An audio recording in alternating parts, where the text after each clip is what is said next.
So the second tip I want to give you about painting your cabinet doors, your kitchen cabinet doors, is the importance of making sure that you paint the sides of your cabinet doors before painting your flat surfaces.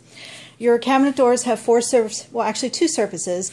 You have your flat sides and you have your edges. And what I found was when I first started out, I would first do my flat surfaces, meaning the edges and then the flat surfaces, and then I'd go back and do the edges.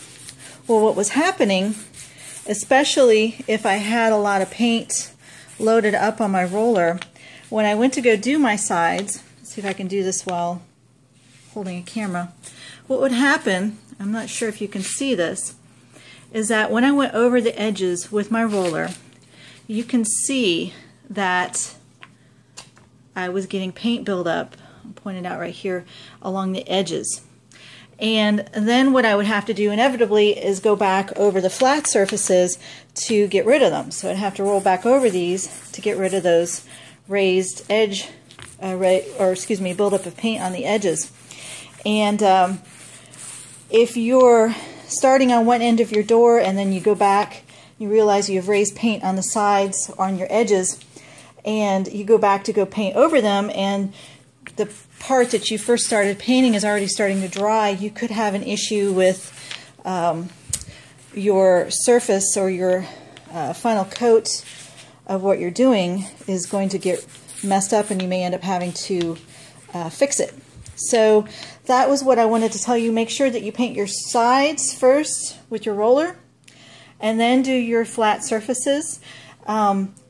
And lastly, probably this is the most important tip that I will tell you. I've only got about 3/4 of this door painted. You can kind of tell, this actually is my primer. You can kind of tell where it's wet towards the bottom and dry towards the top. I haven't gotten up there. But when you get done painting your edges, although you may have leveled out any paint edging on the top, you will still have paint edging or buildup underneath that you can't see. And there's nothing worse than painting your beautiful side of your cabinet door and then flip it over the next day or when it's dry, and then see all this paint buildup on the other side that you're going to have to sand out or try to fix. So what I've learned to do is, after I get done painting my edge, I take my finger and I go under the edge side and I just run it along the edge. And what I do when I do this, I don't really have any paint on that side, but what happens is if there's any buildup of paint underneath this edge, you can see I'm wiping it off. If there's any buildup of paint that drips over on the edge underneath this door, I'll be able to wipe it off, and you won't have those paint buildup on the edges underneath your door. So hopefully when you flip your door over and you get ready to paint or prime the other side, you don't have any issues that you need to deal with before you start to prime or paint.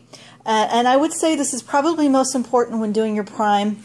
I would say mostly with your first coat of prime, because for some reason after you get your second coat of prime, once those drips or edges dry, they're really hard to sand out without burning out the primer in the other area, and you may have to go back over that area a few times to reprime it. So it just helps give you a really nice smooth paint finish or prime finish before you go on to your next coat.